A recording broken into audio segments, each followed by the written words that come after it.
La palabra Mycobacterium deriva del prefijo griego myces, que significa tanto hongo como cera, y bacterium, que significa pequeña varilla. Su significado literal es bacilo, semejante a un hongo. Mycobacterium es el único género de la familia de las bacterias Mycobacteriaceae, bacilos delgados o curvos, en forma de masa de 3 a 5 de longitud, gram positivos, típicamente ácido resistentes, no ramificados, inmóviles, no esporulados, con abundantes gránulos citoplasmáticos y que no producen hifas aéreas. Pueden ser aerobios o microaerófilos y utilizan los azúcares por vía oxidativa, algunos de los cuales son patógenos que causan graves enfermedades en los mamíferos, incluyendo la tuberculosis y lepra, entre otras especies que pueden producir infecciones pulmonares, ganglionares, cutáneas, óseas o generalizadas. Aunque las microbacterias no parecen encajar en la categoría gram positiva desde un punto de vista empírico, es decir, que no retienen la tinta violeta. Se clasifican como bacterias ácido resistentes gram positivas. Todas las especies de Mycobacterium comparten una característica que es la pared celular más gruesa, que muchas bacterias no tienen. También son hidrofóbicas, cerosas y ricas en ácidos micólicos y micolatos. La pared celular es rica en lípidos de 20 a 60%, lo que hace que su superficie sea hidrofóbica y confiere que las microbacterias resistentes frente a muchos desinfectantes y tinciones de laboratorio. Pero una vez teñidos son resistentes a la decoloración con una mezcla de alcohol ácido. Esta pared celular proporciona una contribución sustancial a la resistencia del género de las bacterias.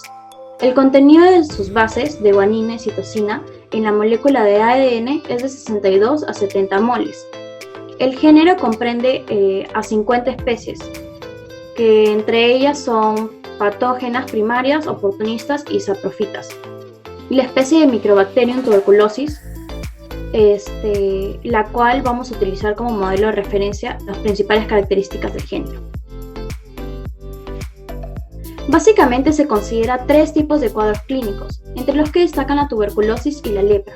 El tercer tipo de cuadro clínico son las microbacteriosis, término que se usa para encuadrar una serie de procesos de enfermedades infecciosas humanas ocasionadas por las microbacterias diferentes, que son Mycobacterium tuberculosis y Mycobacterium leprae. La denominación genérica de microbacteriosis por el territorio orgánico implica que con el proceso de broncopulmonar, ganglionar, cutánea, estereoarticular, diseminada, etc. Ha sido de forma natural que denomina estas entidades. Mycobacterium tuberculosis, en lo que corresponde, es la práctica acostumbrada que puede señalar sinónimos a microbacteriolosis o que es un bacilo tuberculoso, pero conviene recordar que taxonómicamente existen 2 especies emparentadas y genéticamente, a la vez, aunque frecuentemente son agentes de tuberculosis, que son Mycobacterium bovis y Mycobacterium africanum.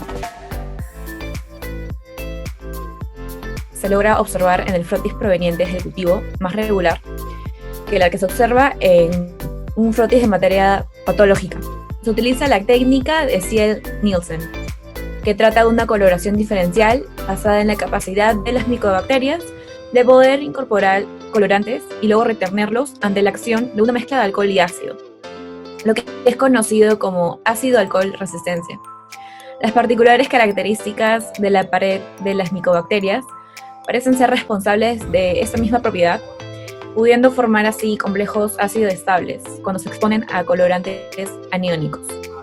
Con los lípidos de la pared, especialmente los ácidos micólicos, o también constituyéndolo complejos fucsina-ARN. Ahora, para el diagnóstico de laboratorio, la prueba empleada normalmente se suele evaluar la respuesta del paciente ante la exposición de esta bacteria, mediante la prueba cutánea de tuberculina. Usualmente, la prueba de tuberculina es positiva después de 3 a 4 semanas de exposición, y esta prueba ha dejado de considerarse diagnóstica, ya que indica el contacto previo del individuo con la bacteria, pero no es necesario que denote una infección activa. Además de que la vacuna profiláctica con el bacilo de Calmette-Guerin sus siglas son BCG, tienen resultados positivos ante la prueba. El metabolismo de la micobacteria es muy variable, encontrándose hacia las micobacterias de crecimiento rápido, que crecen en menos de 3 días en medios simples, así como micobacterias que crecen lentamente y necesitan medios mucho más ricos, hasta M. leprae, que aún no ha podido ser cultivado en medios sin células. Los medios de cultivo pueden ser sólidos o bien pueden ser líquidos, dependiendo de su uso. Los medios sólidos pueden ser en base de agar o en base de huevos, siendo este último el más usado. En 3 a 5 semanas se puede observar el desarrollo de estas colonias micobacterias de crecimiento lento. Por ejemplo, está la tuberculosis. El crecimiento favorecido por una atmósfera de 5 al 10% de CO2 y la temperatura óptima de ese crecimiento suele ser variable. Por ejemplo, en la tuberculosis lo hace 37 centígrados, con un rango entre 30 y 42. Ahora, existe cierta resistencia a agentes físicos y químicos. Las micobacterias son altamente resistentes a la desecación y permanecen viables en el esputrecado de 6 a 8 meses cuando están protegidas de la luz solar directa. Son en general más resistentes a los agentes desinfectantes que otras formas vegetativas, pero pueden ser destruidos con procedimientos de pasteurización. Pueden sobrevivir en fagocitosis, es decir, en presencia de fagocitos. Existe una interferencia con la activación de los macrófagos y pueden causar una destrucción tisular. Los núcleos goticulares conteniendo muy pocos bacilos dispersos en el aire, provenientes de un sujeto enfermo con tuberculosis pulmonar abierta. Son lo suficientemente pequeños para no quedar atrapados en el aparato mucociliar, bronquial y así alcanzar el espacio terminal aéreo donde comienza la multiplicación.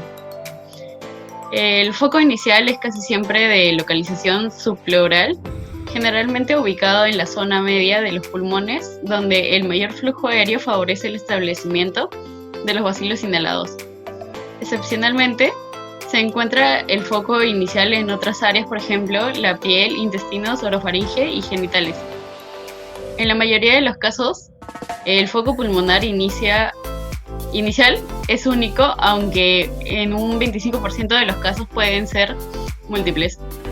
En el pulmón, las bacterias son ingeridas por los macrófagos alveolares, los cuales pueden tener un grado de actividad antimicobacteriana, como para eliminar pequeñas cantidades de bacilos. Sin embargo, la multiplicación bacteriana no puede ser impedida y eventualmente destruye a los macrófagos desde el torrente sanguíneo. Son atraídos hacia el foco linfocitos y monocitos, diferenciándose de los últimos macrófagos que ingieren las bacterias liberadas de las células degeneradas y lentamente se desarrolla una a más áreas de neumonitis. A. Vía respiratoria, sin lugar a dudas, la más frecuente, llevándolos a cabo por gotitas o núcleos goticulares de Wells. B. La vía digestiva, generalmente a través de la leche contaminada. Y C. La vía cutánea, que es excepcional. M. Tuberculosis infecta a 1.7 billones de personas en el mundo, un tercio de la población mundial, y causa 3 millones de muertes por año. Los dos factores esenciales para su rápida diseminación son el hacinamiento, que favorece la transmisión aérea, y la población con baja resistencia natural. Además, actualmente la tuberculosis está siendo más frecuentemente diagnosticada en adultos jóvenes y la principal razón es la infección por VIH en estos pacientes.